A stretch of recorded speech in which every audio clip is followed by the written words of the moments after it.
예, 감사합니다. 우리 가족 예배를 겸한 구역 성경 공부 인도하겠습니다.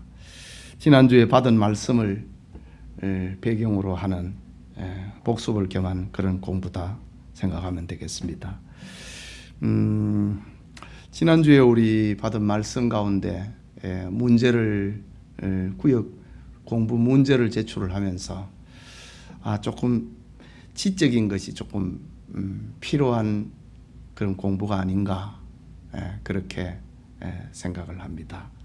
그러나 차곡차곡 이해를 하면서 우리 공부를 하고 복습을 하고 적용을 하도록 하겠습니다. 7가지 질문인데 꽉 차 있습니다. 첫 번째, 고라자손은 누구이며 그들의 역할은 무엇인가? 역대상이나 역대하의 배경을 두고 있습니다. 고라자손이 누구인가? 그들은 무슨 일을 했는가? 고라자손은 제사장을 도와 성전에서 일하는 레위인이다. 누구인가? 레위인이다. 성전에서 일하는 레위인이다. 제사장을 도와서 성전에 일하는 레위인이다. 그들이 하는 일은 무엇인가? 성전을 순찰을 하면서 성전의 문을 여는 직무를 맡았고, 또 하나는 예배 시에 하나님을 찬송하는 직무를 맡았다. 찬양과 관리. 쉽게 얘기하면 성전의 경찰의 업무와 그리고 찬양의 업무를 감당을 했던 사람이 고라자손입니다. 두 번째 질문입니다. 고라자손의 노래 가운데 주께 힘을 얻는 자가 복이 있다고 했는데, 주께라는 히브리 말 바크의 3가지 의미는 무엇인가? 이거는 신학교에서 히브리어 강의 시간에 문제를 낼 법한 그런 문제인데, 그래도 한번 내봤습니다. 히브리 말 바크라고 하는 거, 크라고 하는 말은 주님을 가리키는 인칭대명사고, 바라고 하는 말은 in, by, with를 나타내고 있는 전치사입니다. 그래서 이제 베라고 하는 히브리어 전치사는 이제 다양하게 그 문장에 맞게 이제 해석을 해야 되거든요. 그 in, by, with라는 뜻을 가지고 있는데, 주님 안에서, 주께라고 했을 때 주님 안에서, 주님으로 말미암아, 주님과 함께, 이 3가지 뜻을 다 적용을 하고 해석을 해도 괜찮은 그런 문장입니다. 바크라는 3가지 의미는 무엇인가? 주 안에서, 주님으로 말미암아, 주님과 함께 라는 뜻입니다. 이 3가지면 이 본문에 대해서 아주 완벽한 해석이고 완벽한 주석을 낼 수 있는 해석입니다. 세 번째, 주께 얻는 힘의 본질이란 어떤 것인가? 요즘 이렇게 힘 그러면 돈 잘 벌고 건강하고 자식 잘 되고 대학 가고 그런 걸 또 회사 형통하고 그런 걸 우리가 생각을 하는데, 성경은 언제나 본질적인 것을 우리에게 들려주고 있습니다. 그런데 그 본질적인 것이 절대 가벼운 것이 아닙니다. 성경에 근거해서 주님으로부터 받는 힘은 어떤 것인가? 그거를 이제 생각을 해보면은 로마서 8장 37절에는 그 구역 문제의 성경 구절이 표시해 놨지요. 로마서 8장 37절에는 주님께 얻는 힘의 본질적인 힘이 무엇인가? 죄를 이기는 힘이다. 이 보통 힘이 아닙니다. 두 번째, 히브리서 11장 38절에는 세상을 이기는 힘이다 이거지요. 주님께부터 받는 힘은 세상을 이기는 힘이라 이거죠. 그러니까 이건 돈 벌고 건강하고 자식 잘 되고 사업 잘 되는 거하고 비교가 안 됩니다. 세상을 이기는 힘이 돼. 본질적인 힘이라 이거죠. 요한일서 2장 13절에 마귀를 이기는 힘이다. 주님으로부터 우리는 마귀를 이기는 힘을 얻습니다. 돈이 마귀를 이길 수 있습니까? 건강이 마귀를 이길 수 있습니까? 좋은 직장이 마귀 이깁니까? 못 이깁니다. 그런데 주님으로부터 성도는 마귀를 이기는 힘을 얻는다 이거지요. 네 번째, 고린도전서 15장 57절에는 죽음을 이기는 힘을 얻습니다. 세상에 그 무엇이 죽음이 두렵지 않고 죽음을 이길 수 있습니까? 주님으로부터 얻는 힘은 죽음을 이긴다 이거죠. 다섯 번째로 시편 121편 1절에는 성전에 오르는 힘입니다. 하나님께 갈 수 있는 힘을 얻는다 이거지요. 하나님 앞에 와서 예배드리고 찬송하고 기도하는 힘, 이거는 세상에서 얻을 수 없는 겁니다. 주께 힘을 얻는 사람은 이렇게 죄를 이기고 세상을 이기고 마귀를 이기고 죽음을 이기고 하나님 앞에 가게 만드는 힘을 얻는다. 얼마나 멋진, 얼마나 위대한, 얼마나 거룩한 축복입니까? 네 번째 질문입니다. 이스라엘의 정치, 사회, 경제, 문화, 종교의 중심지인 예루살렘, 곧 시온의, 예루살렘의 다른 이름이 시온인데 시온은 세 가지 역사적 흔적을 가지고 있다. 그것은 무엇이고 또 무엇을 상징하고 있는가? 시온의 역사적인 흔적, 기원전 2000년에는 아브라함이 독자 이삭을 번제로 드렸던 모리아산입니다. 기원전 1000년에는 다윗이 아들 솔로몬에게 시온산에, 여기에 아브라함이 모리아산에서 이삭을 번제로 바쳤던 거기에서 성전을 지으라고 유언을 했던 곳입니다.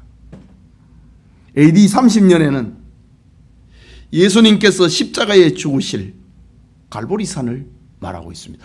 예수님은 성전에서 이렇게 십자가를 짊어지고 성전에서 나와갖고 갈보리산에서 이렇게 십자가에 못 박혀 죽으셨는데 어떻게 거기가 모리아산이고 거기가 어떻게 시온산이고 그렇게 말할 수 있습니다.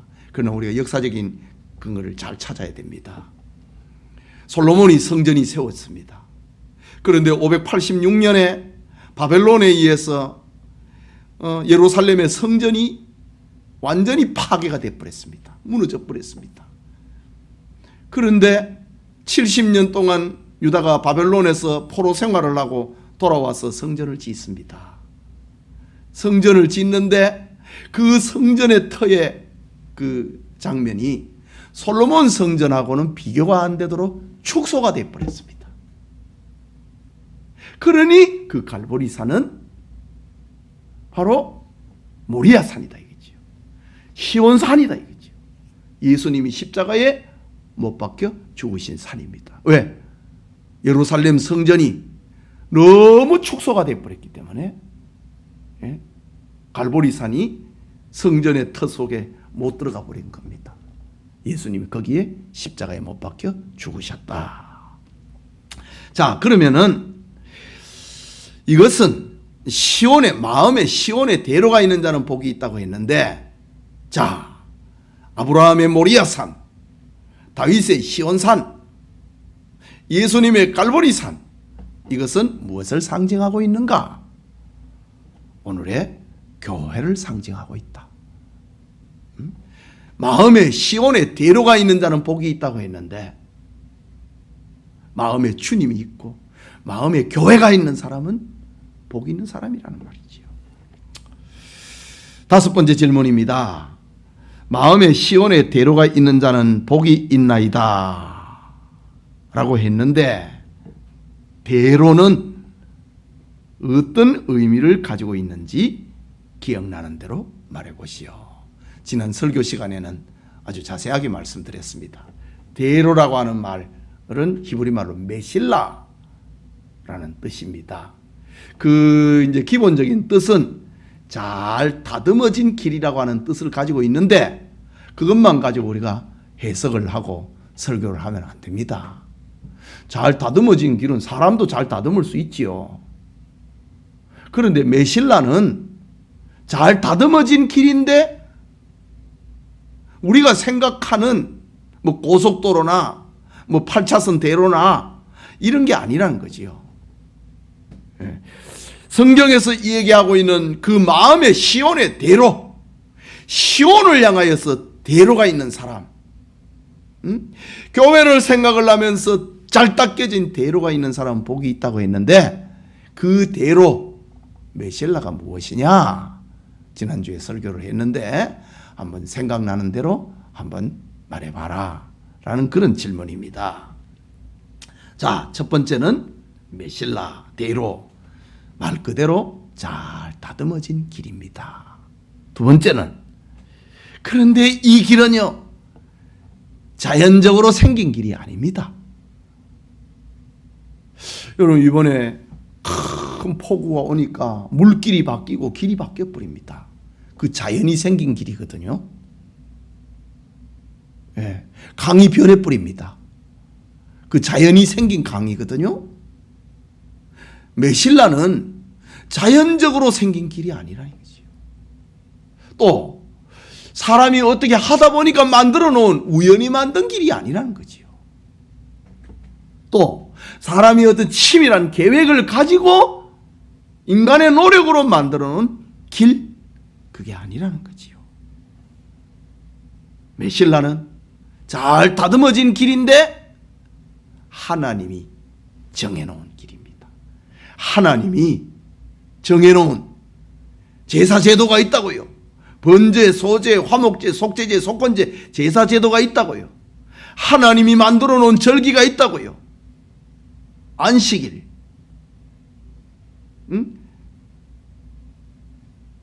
그리고 안식년, 희년, 초실절, 무교절, 유월절, 맥추절, 나팔절, 속죄절, 초막절, 하나님이 만들어 놓은 길입니다. 이것은 하나님이 만들어 놓은 길입니다. 주일이 되면 하나님 앞에 예배드린다. 소득의 11조를 하나님께 드린다. 감사한다. 우리가 사명을 감당한다. 이거는 하나님이 만들어 놓은 길입니다. 하나님이 정해놓은 길, 그게 메실라입니다. 또 그게 전부 다 아닙니다. 신앙의 조상들이 걸어온 길입니다. 이게 메실라입니다. 얼마나 풍성한 해석입니까? 마음에 시온의 대로가 있는 사람은 복이 있다라고 했습니다. 자, 여섯 번째 질문입니다. 주께 힘을 얻고 그 마음에 시온의 대로가 있는 자에게 따르는 미래적 축복은 무엇인가? 우리 성경에 세 가지 축복을, 주께 힘을 얻고 그 마음에 시온의 대로가 있는 자에게 주어지는 미래적 축복 세 가지를 성경은 기록을 하는데, 시편 84편 5절에서 7절까지 그 복이 뭐냐? 첫째는 눈물 골짜기에서 많은 샘을 만나는 축복이다. 눈물의 골짜기에서 눈물을 닦을 수 있는 샘, 눈물의 골짜기에서 용기를 얻을 수 있는 샘, 위로받을 수 있는 샘, 샘을 만나는 축복을 주신다. 둘째는 이른 비가 복을 채워주는 축복입니다. 이른 비,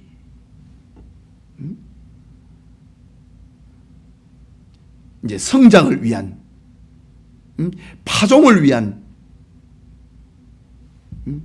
비입니다. 결실을 두고 있는 비입니다. 축복을 앞에 두고 있다 이거죠. 복을 채워준다고 합니다. 미래가 잘 되는 복을, 약속하고 있습니다. 그리고 세 번째는 천국에서 하나님을 만나는 복입니다. 아무리 잘해도 천당 가지 못하면 다 허사입니다. 주께 힘을 얻고 그 마음에 시온의 대로가 있는 사람은 천국에서 하나님을 만난다. 이 축복입니다. 우리 교우들에게 이런 복이 있기를 축복합니다. 7번째 질문입니다. 갤럽 연구소 통계에 따르면 사람들의 최대 관심사는 행복이고 가장 행복한 사람은 생생한 종교적 체험을 가진 사람이고 가장 불행한 사람은 알코올 중독자이다 라고 발표했다. 여러분은 지금 하나님 체험으로 행복하십니까? 라는 질문입니다. 하나님 체험이 여러분을 행복하게 만든다 이거지요. 하나님의 말씀을 깨닫는 체험, 기도로 응답의 체험, 감사가 넘쳐나서 찬송하는 체험, 이것이 성도들을 행복하게 만든다. 이런 행복이 여러분에게 있는가? 설교를 듣는 체험이, 성경을 이해하는 체험이, 기도하는 체험이, 봉사하는 체험이, 감사하는 체험이 우리를 행복하게 만드는데 이런 것이 여러분에게 있는가 묻고 있는 질문입니다. 행복한 성도님들 다 되시길 바랍니다. 기도합시다. 하나님 아버지, 오늘 구역 예배를 겸한 가족 예배에서 지난주에 받은 말씀 행복한 사람이라는 제목으로 다시 공부합니다. 우리 모든 성도들의 가정에 행복한 가정, 행복한 개인, 행복한 사람이 되도록 축복하옵소서. 예수님 이름으로 기도합니다. 아멘. 감사합니다.